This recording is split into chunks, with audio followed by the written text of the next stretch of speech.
Oke, saya mulai aja ya Pak Anton ya. Ya, silakan Pak Fadri. Kita mulai, kan sebenarnya kita sekarang adalah belajar tentang persamaan orde tinggi. Nah, sekarang kita contohnya adalah persamaan di orde 2.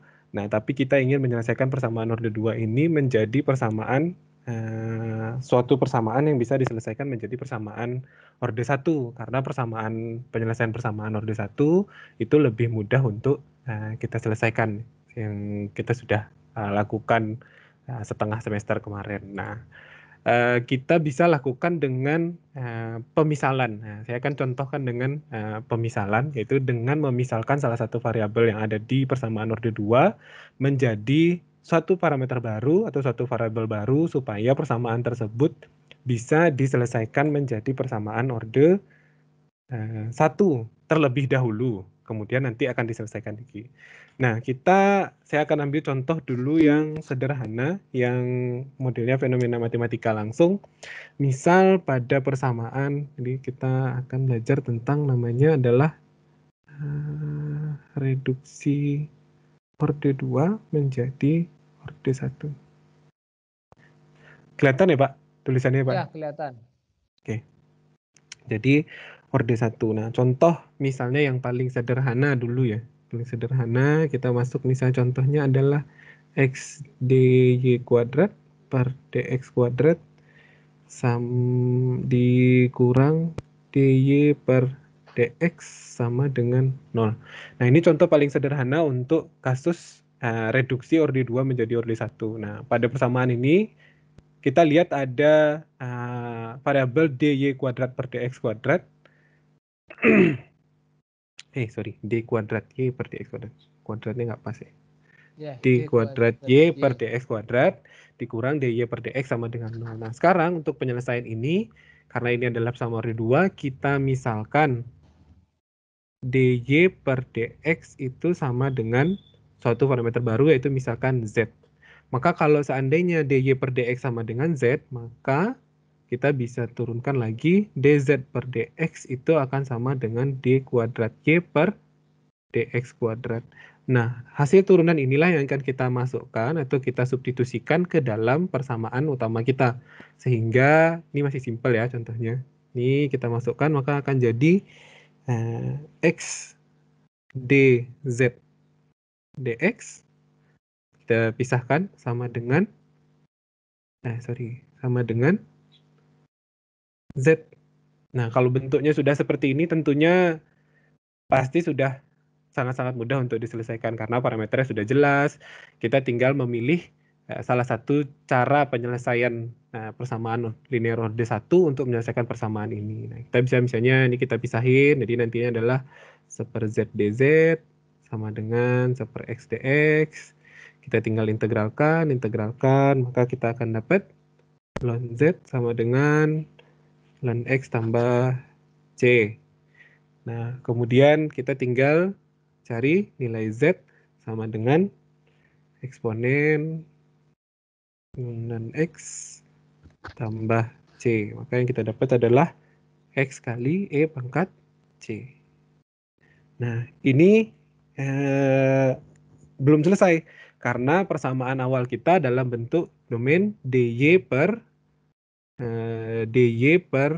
dx. Yang akan kita cari adalah persamaan nilai y sebagai fungsi x, sedangkan yang kita punya sekarang adalah fungsi z sebagai fungsi x. Maka nilai yang ini tadi tinggal kita substitusikan lagi ke menggunakan persamaan yang ini. Sehingga kalau kita ganti nilai z menjadi dy per dx sama dengan x kali eksponen pangkat c. Ini saya bikin c1 dulu ya. C1 kemudian ya betul. Nah, sekarang persamaan ini lagi-lagi bisa diselesaikan dengan metode penyelesaian orde 1. Nah, kita tinggal pisahkan lagi ke variabelnya dy x e c kali dx. Kita tinggal integralkan sisi-sisinya, maka kita akan dapat y sama dengan ini c1 kali x kuadrat per 2 ditambah dengan C2. Nah, pada penyelesaian persamaan orde 2 seperti ini, kita akan mendapatkan dua nilai konstanta, yaitu C1 dan C2. Agak telat ya Pak munculnya ya Pak ya? Ya, memang agak telat, tapi nggak apa-apa. Oke. Lumayan ini kok, sudah bagus, sudah continue. Oke. Nah, kita akan dapatkan di sini ada dua persamaan, dalam persamaan Y sebagai fungsi X kita akan dapatkan dua nilai konstanta. Sehingga untuk penyelesaian akhir dari persamaan ini, maka kita akan membutuhkan, ada yang tahu bagaimana kalau misalnya kita punya dua konstanta seperti ini, maka cara penyelesaiannya kita harus punya dua kondisi batas untuk mendefinisikan nilai C1 dan C2. Oke, nah ini contoh yang paling sederhana.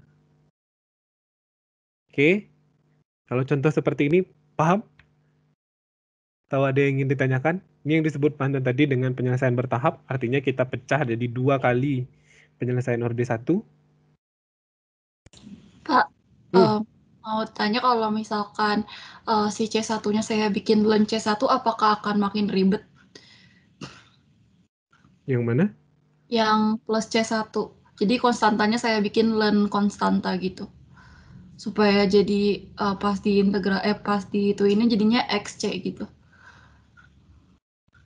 Oh, maksud kamu di bagian sini ya? Di bagian sini. Iya, yang bagian len itu. Saya umpamain C1-nya itu berupa len juga, jadi konstantanya itu len konstanta gitu. Kayaknya akan lebih mudah dengan cara seperti ini deh. Oke. Ya nggak Pak Anton?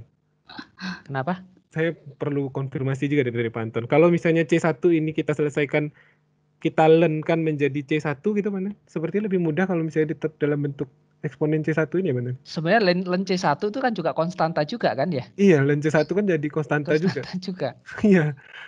Gitu. Jadi ya terserah sih, nggak ada masalah. Iya. Kalau dari saya. Oke. Gitu ya. Pas, Pak. Oke, sekarang kita coba ke soal yang berikutnya. Oke, sekarang kita coba ke soal yang berikutnya. Soal yang berikutnya masih soal matematika dulu. Contohnya misalnya adalah X, kemudian D kuadrat Y per DX kuadrat ditambah DY per DX sama dengan 8X. Nah, sekarang ada sama dengannya. Nah, sebenarnya metodenya atau langkahnya sebenarnya sama persis juga seperti yang tadi. Tinggal kita interpretasikan nilai dy per dx itu sama dengan suatu konstanta baru, yaitu z. Kemudian kita interpretasikan lagi dz per dx adalah d kuadrat y per dz kuadrat. Sehingga persamaan utama kita ganti menjadi persamaan orde 1. Mana lagi? Sehingga persamaan kita bisa kita ganti menjadi persamaan orde 1. Bentuknya jadi x dz dx ditambah z sama dengan 8x. Ayo, kalau melihat bentuk persamaan seperti ini, kalau misalnya saya minta untuk diselesaikan, ini kira-kira metode apa yang cepat nih kita bisa selesaikan? Ada yang bisa bantu? Dorothea? Dorothy? Ayo, ini bentuknya sudah sama sekali dengan contoh yang pernah ada dalam slide-slide-nya Pak Anton ini. Ini bisa kita selesaikan dengan metode faktor integrasi. Jadi kita pilih salah satu metodenya. Kita selesaikan dengan metode faktor integrasi. Misal, maka X-nya adalah eksponen integral 1 per X dx. Maka IX-nya adalah eksponen dari len X. Maka dapatnya adalah X. Nah, untuk persamaan kasus-kasus seperti ini, kita tinggal selesaikan. Ini kan penyelesaian orde 1 biasa ya. Penyelesaian orde 1 biasa, tinggal dimasukkan aja. Oh, sorry, Z ya. Sorry. Z, di sini Z itu sama dengan 1 per IX, kemudian integral IX dikali Fx sama dx ditambah C per IX. Maka nanti kita selesaikan. Maka nanti persamaannya akan kita dapatkan sebagai Z sama dengan 4X ditambah C per X. Nah, ini bentuk Z-nya. Nah, tapi lagi-lagi persamaan kita masih belum selesai. Artinya kita harus menyelesaikan persamaan ini dalam bentuk Y sebagai fungsi X. Nah, tinggal kita substitusikan. Z itu adalah dy per dx. dy per dx sama dengan 4x ditambah c per x. Nah, ini sudah gampang sekali ya. Tinggal kita pindahkan dy per dx, dy, tinggal kita pindah-pindahkan aja. Kita bisa selesaikan. Kan nanti kalau kita selesaikan, ini dapatnya adalah, ini kita pindah ke kanan ya. Kita pindah ke kanan, ini kan jadi dy 4x ditambah c per x dikali dx. Kita integralkan. Sorry, kena sama dengan ya, sorry. Sama dengan, kita integralkan. Maka yang kita dapatkan y adalah 2x kuadrat ditambah, astagfirullah. Sorry. 2x kuadrat ditambah C1 ln X ditambah C2. Maka lagi-lagi yang kita dapatkan di sini, kita punya, ini C1 ya, sorry. C1.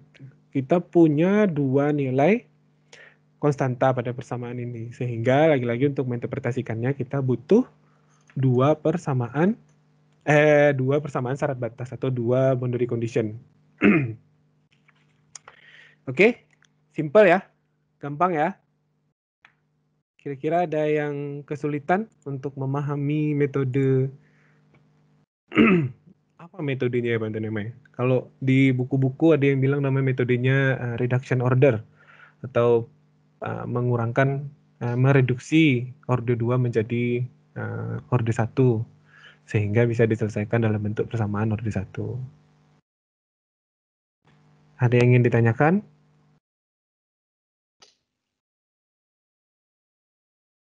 Ada pertanyaan? Intinya gampang nih Pantun. Terkait dengan reduksi orde ini? Reduksi orde. Sepertinya.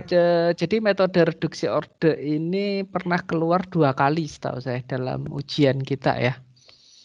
Ya, jadi kalau misalnya Anda menemukan soal persamaan diferensial orde tinggi atau orde 2 gitu ya, pakai aja runtunan yang tadi. Jadi kalau bisa diselesaikan dengan penyelesaian bertahap, lakukan dulu dengan bertahap. Ya, tapi kalau misalnya tidak bisa, coba Anda lihat kalau misalnya berpotensi nggak kita reduksi ordenya. Ya. Jadi kalau misalnya berpotensi kita reduksi ordenya, itu juga jauh lebih cepat untuk menyelesaikan persamaan diferensial orde tinggi atau orde 2 gitu ya. Nah, nanti baru metode yang ketiga itu adalah metode dengan persamaan karakteristik. Ya. Gitu ya. Tapi yang pertama dan kedua ini itu kalau bisa diselesaikan dengan metode ini gitu ya, itu jauh lebih cepat daripada Anda membuat persamaan karakteristiknya. Gitu ya. Oke. Mau saya masuk dikit, ada contoh satu lagi ya Pak Anton ya. Oke, silahkan. Nah, ini contoh yang ini baru nih agak sedikit challenging untuk anak TK. Nah, sekarang kasusnya betul-betul ada fenomena realnya. Nah, yaitu fenomenanya adalah mungkin nanti kalian akan belajar juga di pelajaran peristiwa perpindahan. Nah, jadi peristiwanya ini adalah difusi suatu konsentrasi atau suatu A ke dalam suatu reagen atau dalam suatu reaktan dalam bentuk cair. Nah, misalnya ada gas, misalnya ini saya contohkan, misalnya ada gas A yang kemudian masuk, terlarut ke dalam gas, ke dalam reaktan cair, kemudian di dalam sini dia bereaksi, misalnya menjadi B. Nah, mungkin nanti pelajaran ini dapatnya mungkin di salah satunya mungkin di peristiwa perpindahan. Nah, mungkin saya akan tuliskan langsung bentuk akhir dari persamaannya, karena nanti ini kalian akan pakai ada hukum fix dan segala macam, ada flux dan segala macam. Nah, bentuk akhirnya saja saya langsung masukkan, itu bentuknya jadi D dikali D kuadrat CA per DZ kuadrat dikurang K kali N kali CA pangkat N. Ini itu didapat dari R sama dengan K kali N kali KN kali CA pangkat N. Nah, ini bentuknya adalah sama dengan 0. Mungkin di peristiwa perpindahan ya Pak Anton ya? Nah, untuk contoh yang seperti ini, di sini kan juga mengandung persamaan yang bersifat orde 2. Nah, dalam penyelesaiannya, mungkin ini agak sedikit berbeda dengan bentuk yang tadi. Tapi langkah awalnya tetap sama. Langkah awalnya tetap sama, berarti yang kita ambil adalah sini. Misalkan itu adalah, kita contohkan ke yang lain, P misalnya adalah DCA per DZ. Nah, DCA per DZ adalah P, maka D kuadrat CA per DZ, D kuadrat CA per DZ adalah DP per DZ. Nah, tetapi di dalam kasus ini karena Z itu, kalau dalam persamaan ini kita bilang Z itu adalah variabel independen yang tidak eksplisit, dia hanya muncul pada persamaan ini saja, di bagian sini saja. Nah, kita akan selesaikan persamaan ini bukan dalam bentuk DP per DZ, tetapi kita akan selesaikan bentuknya sebagai P dalam fungsi CA. Jadi kita akan rubah bentuk DP per DZ sama dengan D kuadrat CA per DZ menjadi bentuk DP per DCA. Nah, kita akan rubah bentuk persamaannya. Jadi kalau kita punya D kuadrat CA per DZ kuadrat, itu bisa juga kita tulis seperti ini. DP per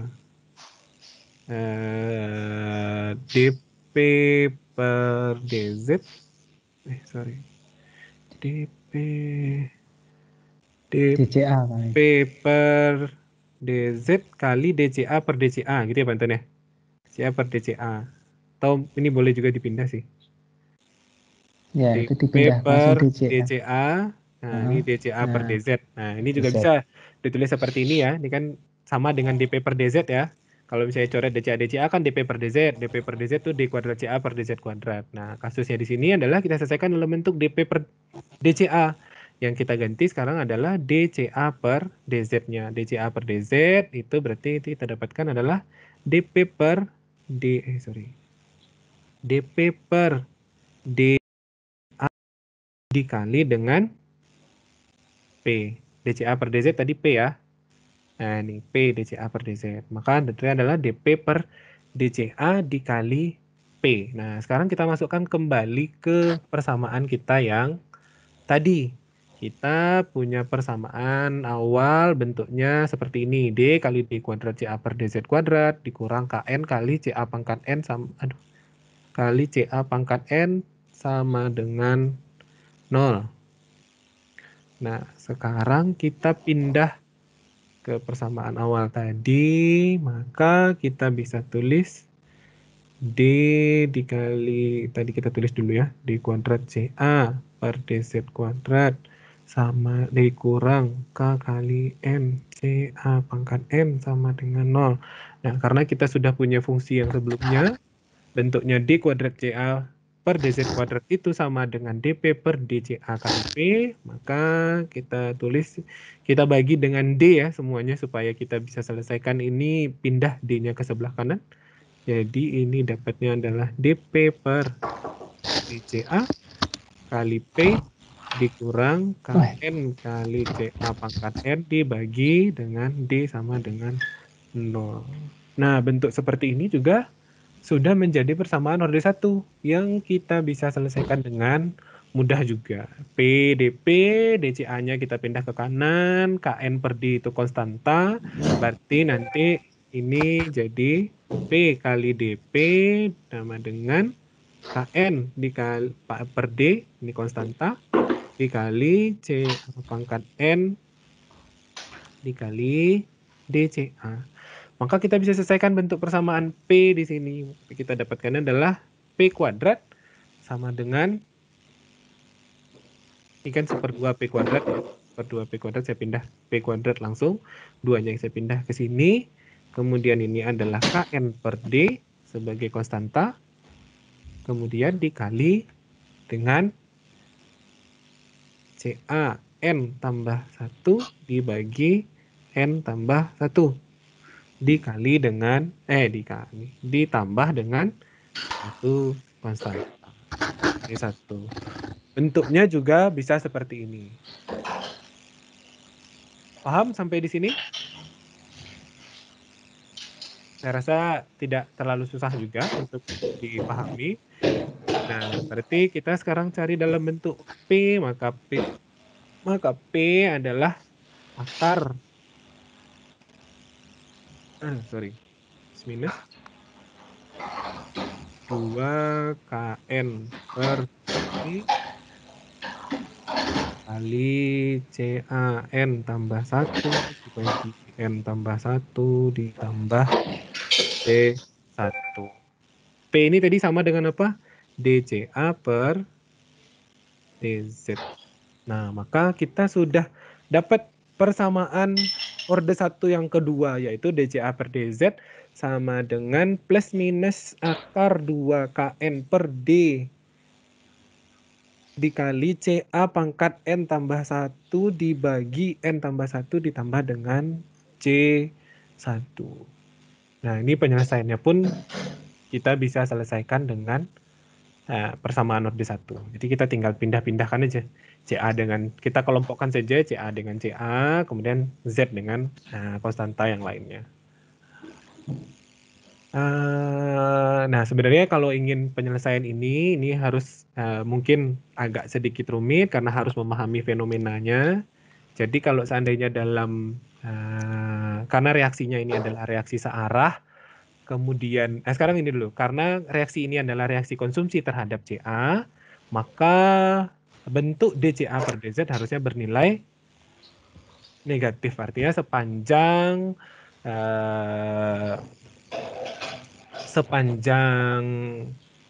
nih, jadi bentuknya kurang lebih kalau seandainya digambarkan nanti mungkin CA per Z-nya akan seperti ini. Ini CA, ini Z.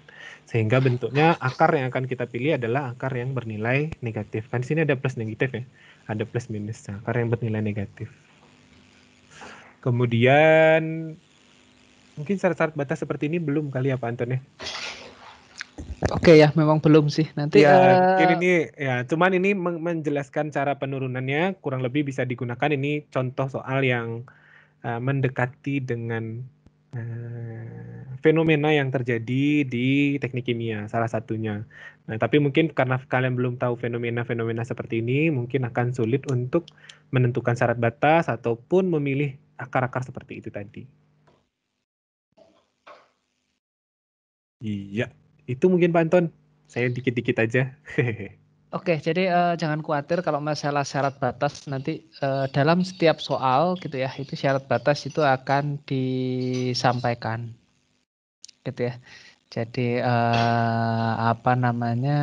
untuk persamaan diferensial orde 2 biasanya kita akan memiliki 2 syarat batas, gitu ya, karena kita ketemu dengan konstanta 1 dan konstanta 2.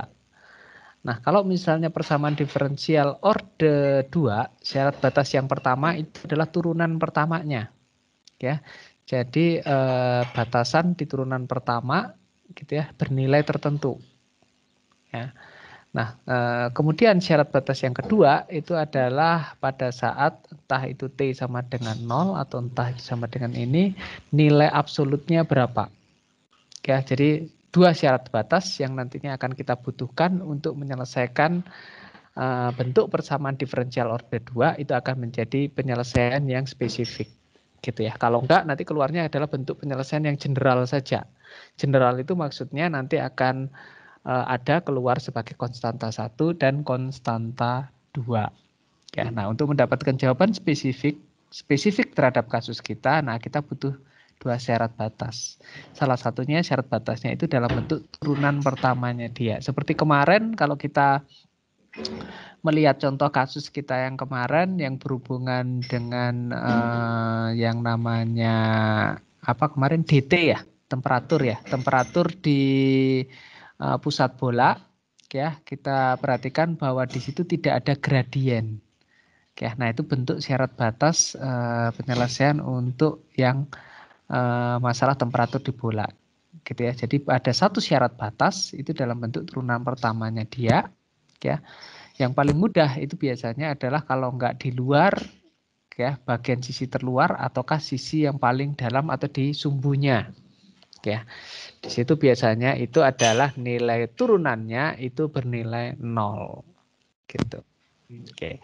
Ini juga salah satu penyelesaiannya nanti turunan juga sih ini Pak. Karena kan nanti ini konsumsi pasti CA-nya akan habis, maka nanti DCA per DZ-nya akan sama dengan 0 sehingga nanti sebelum kita selesaikan ke persamaan orde 1 selanjutnya, nah ini kita sebenarnya sudah bisa menginterpretasikan nilai C1 karena DCA per DZ sama dengan 0 pasti C1-nya juga akan sama bernilai dengan 0.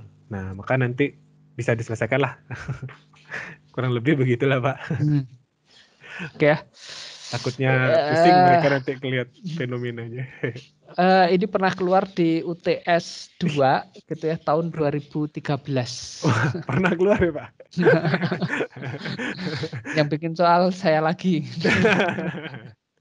Ya, ini salah satu Oke contoh ya. fenomena aja sih, Pak, yang paling sederhana. Sebenarnya kan kalau dalam nantinya fenomenanya akan sangat-sangat lebih susah daripada ini. Karena banyak sekali parameter-parameter yang harus diperhitungkan. Ya, mungkin itu Pak dari saya.